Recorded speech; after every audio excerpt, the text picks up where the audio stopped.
Hello friends, welcome back to my channel. उम्मीद करती हूँ कि आप सब अच्छे होंगे। तो जैसे कि आप जानते हैं कि हम कुछ दिनों से जैनेंद्र द्वारा रचित पाजेब कहानी के ऊपर बात कर रहे हैं।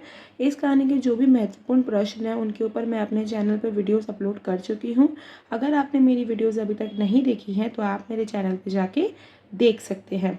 तो फ्रेंड्स, मैं आपको ये बात हमेशा कहती हूँ कि इस चैनल का जो मेन सोल पर्पस है वो ये है कि हिंदी रचनाओं के जो भी महत्वपूर्ण प्रश्न हैं और उनकी व्याख्या है वो आपको इस चैनल पे सरल से सरल रूप में उपलब्ध कराई जाएगी। तो फ्रेंड्स, बिना किसी देरी के आज की वीडियो शुरू करते हैं। आज की जो वीडियो होने वाली है उसमें हम जैनेंद्र द्वारा रचित पाजेब कहानी की भाषा शैली के बारे में उदाहरण स्वरूप बात करेंगे। तो आइए शुरू करते हैं। भाषा शैली का जो प्रश्न आता है वो आपका 12 और 14 नंबर का आता है और ये प्रश्न आपके ग्रेजुएशन, पोस्ट ग्रेजुएशन और अन्य परीक्षाओं के प्रश्न पत्रों में भी देखने को मिलता है। ये सबसे महत्वपूर्ण प्रश्न माना जाता है और इसका उत्तर आपको उदाहरण स्वरूप देना होता है। आप जिस भी रचना की भाषा शैली का उत्तर लिखने जा रहे हो, आपको उस रचना में उस भाषा का प्रयोग जहाँ किया गया है आपको वो उदाहरण भी लिखना होता है। जैसे कि अगर किसी रचना में उर्दू के शब्दों का प्रयोग हुआ है तो आपको वो उर्दू के शब्द अपने उदाहरण में लिखने होंगे जब आप भाषा शैली का प्रश्न कर रहे हो। ठीक है, तो मैं अपनी ये हर वीडियो में आपको कहती हूँ कि आप इसमें अपनी कहानी नहीं बना सकते हो। मैंने कई बार देखा है कि बच्चे भाषा शैली के प्रश्न में अक्सर ये लिखते हैं कि भाषा बहुत सरल और सहज है, तो ये अच्छा नहीं लगता है। आपको अपना उत्तर आकर्षक रूप से लिखना होता है कि वो आकर्षक लगे पढ़ने में। और दूसरी बात ये कि आपका जो उत्तर है वो आपके 5 से 6 पेज का होना ही चाहिए, क्योंकि जैसे कि मैंने बताया कि प्रश्न 12 या 14 नंबर का आता है, तो आपको अपना उत्तर भी 5 से 6 पेज का लिखना ही होता है। ठीक है, तो ऐसे ही आज हम पाजेब कहानी की भाषा शैली के ऊपर बात करेंगे। तो हम भाषा शैली के इस प्रश्न को उदाहरण स्वरूप ही समझेंगे। ठीक है, मैं उम्मीद करती हूँ कि आपको समझ आ गया हो अच्छे से। तो अब शुरू करते हैं। भाषा उचित प्रयोग से पात्रों में सजीवता और स्वाभाविकता आती है। भाषा पात्रानुकूल होनी चाहिए। पात्रानुकूल का मतलब होता है पात्रों के हिसाब से, पात्रों के अनुकूल। ठीक है, पात्रानुकूल का मतलब होता है पात्रों के अनुकूल। यानी कि अगर एक कहानी है जिसका वातावरण अमृतसर का है और वहाँ के जो पात्र हैं वो अमृतसर के रहने वाले हैं, तो पात्रों की जो भाषा होगी वो भी पंजाबी ही होगी। इससे क्या होता है कि जो कहानी है वो हमें आकर्षक लगती है, सजीव लगती है और स्वाभाविक लगती है। ठीक है, तो कोई भी अगर रचना है उसकी जो भाषा है वो पात्रानुकूल होनी चाहिए। कहानी की भाषा अत्यंत सरल व सुबोध होनी चाहिए। लेखक यदि अपना विचार रख रहा है तो उसकी अपनी भाषा होनी चाहिए, किंतु पात्रों के संवादों की भाषा पात्रों की मनोस्थिति, शिक्षा और वातावरण के अनुरूप होनी चाहिए। यानी कि अगर लेखक कहीं पर अपने विचार रख रहा है तो उस समय उसकी अपनी भाषा होनी चाहिए, लेकिन अगर वो कहीं पर पात्रों के संवाद दिखा रहा है, आपस में बातचीत दिखा रहा है, तो वो जो संवाद है उसकी जो भाषा है संवाद की, वो पात्रों की मनोस्थिति, पात्रों की शिक्षा और वातावरण के अनुरूप होनी चाहिए।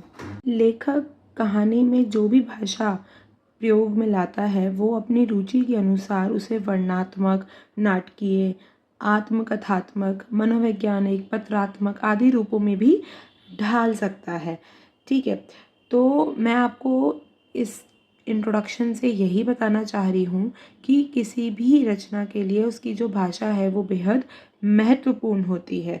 ठीक है, इसलिए जो तात्विक समीक्षा होती है, जब हम किसी कहानी की तात्विक समीक्षा करते हैं तो उसमें एक तत्व भाषा शैली भी होता है। तो अब हम भाषा शैली के तत्व पर पाजेब कहानी की समीक्षा करेंगे। यानी कि पाजेब कहानी में भाषा शैली का क्या प्रयोग हुआ है, कैसे प्रयोग हुआ है, ये देखेंगे। पाजेब कहानी की जो भाषा है उसमें मध्य वर्गीय सामान्य शब्दों का प्रयोग किया गया है। यानी कि लेखक ने मध्य वर्गीय परिवारों में जो भाषा प्रयोग में लाई जाती है उसी भाषा का प्रयोग लेखक ने कहानी में किया है। पाजेब एक मनोवैज्ञानिक कहानी है। लेखक ने मध्य वर्गीय परिवार में होने वाली घटना को चित्रित किया है। उसमें सहज, सरल, सुबोध, आम बोलचाल की भाषा को ही प्रयोग में लाया गया है।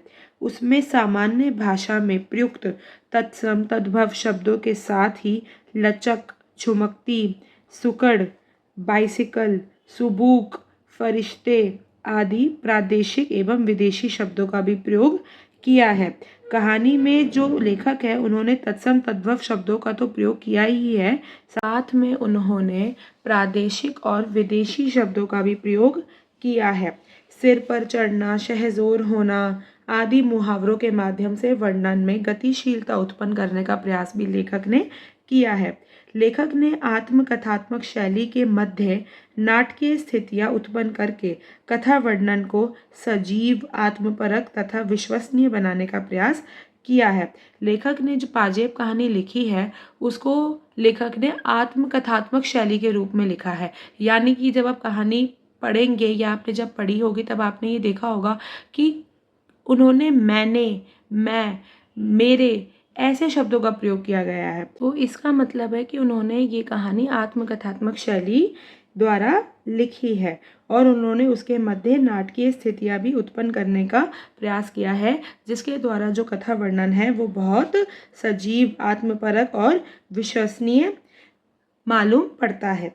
ठीक है, अधिकांश रूप से हम देखते हैं कि जो भाषा है वो पात्रानुकूल है, यानी कि पात्रों के अनुसार है, पात्रों के अनुकूल है, पात्रों के हिसाब से है। उदाहरण में हम देख सकते हैं कि जब छुन्नू की माँ की भाषा इस प्रकार है जैसे कि क्यों रे झूठ बोलता है, तेरी चमड़ी न उधेड़ी तो मेरा नाम नहीं, मैंने कहा छोड़िए भी, बेबात की बात बढ़ाने से क्या फ़ायदा, मैंने ज्यों त्यों उन्हें दिलासा दिया, नहीं तो वह छुन्नू को पीट पीट कर हाल बेहाल कर डालने का प्रण ही उठाए ले रही थी, कुलच्छना आज उसे धरती में नहीं गाड़ दिया तो मेरा नाम नहीं। तो इस प्रकार हम देखते हैं कि यहाँ पर मैंने, मेरे इस प्रकार का जो प्रयोग हुआ है। तो मैं आपको ये इसलिए बता रही हूँ जिससे कि आप समझ सके कि ये जो कहानी है वो आत्म कथात्मक शैली के द्वारा लिखी गई है और यहाँ पे छुन्नू की माँ की भाषा बताई गई है। ठीक है, कि उसकी जो भाषा है वो किस प्रकार है। औरत का गालियाँ दे देकर बच्चों की पिटाई करना अत्यंत स्वाभाविक बन पड़ा है। ये हम अपने आसपास में भी देखते हैं कि अक्सर जो औरतें हैं वो अपने बच्चों को गालियाँ दे दे के उनको पीटती है, उनको मारती है और उनको सीधा करने की कोशिश करती है और वो ये सोचती हैं कि इस तरीके से वो डर जाएंगे, सहम जाएंगे और वो गलती दोबारा नहीं करेंगे। लेकिन अक्सर ऐसा नहीं होता है। जो बच्चा होता है वो मनोस्थितियाँ उसकी इस प्रकार हो जाती है कि वो अपने माँ बाप को अपना दुश्मन समझने लगता है। कहानी निर्माण में लेखक ने शिल्प का विशेष ध्यान रखा है। दृश्यों के माध्यम से नाटकीयता पर उन्होंने अधिक बल दिया है। उन्होंने दृश्यों के माध्यम से नाटकीयता पर भी उन्होंने अधिक बल दिया है। पाजेब कहानी के अंतर्गत निवेदन शैली का प्रयोग भी कहानीकार ने कहानी को आगे बढ़ाने के लिए किया है। जैसे कि उदाहरण है, इतवार को बुआ आई और पाजेब ले आई, मुन्नी उन्हें पहनकर खुशी के मारे यहाँ से वहाँ ठुमकती फिरी, रुक्मणी के पास गई और कहा कि देख रुक्मणी मेरी पाजेब, शीला को भी अपनी पाजेब दिखाई, सबने पाजेब पहनी देखकर उसे बहुत प्यार किया और उसकी तारीफ की। सचमुच ये चांदी की सफ़ेद 2-3 लड़ियाँ सी टकनों के चारों ओर लिपट कर चुपचाप बिछी हुई ऐसी सुंदर लग रही थी कि बहुत ही अच्छी और बच्ची की खुशी का ठिकाना ना था। ये जो मैंने आपको उदाहरण बताया, ये निवेदन शैली का प्रयोग इसमें लेखक ने करा है। इस प्रकार हम देख सकते हैं कि भाषा शैली की दृष्टि से जो पाजेब कहानी है वो बहुत अत्यंत श्रेष्ठ कहानी है और यहाँ पे कथाकार ने जो लिखी है कहानी उसका जो एक कॉन्सेप्ट लेके लेखक चला है कि मनोवैज्ञानिक कहानी के रूप में उन्होंने ये कहानी लिखी है और वह इस कहानी के माध्यम से बच्चों के मनोभावों को, बच्चों की मनोस्थितियों को बताने में अत्यंत सफल हुए हैं। तो फ्रेंड्स, मैं उम्मीद करती हूँ कि आपको इस कहानी की भाषा शैली अच्छे से पता चली हो और आपको समझ आई हो।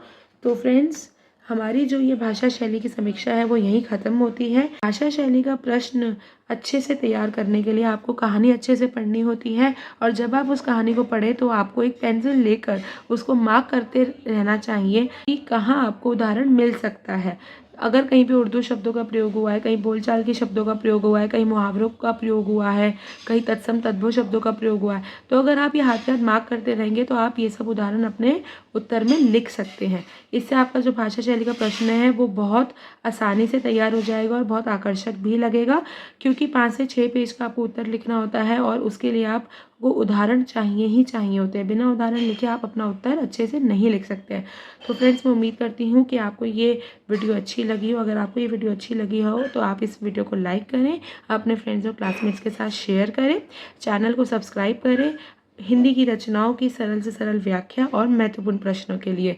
तो अगली वीडियो में मिलते हैं, तब तक के लिए गुड बाय।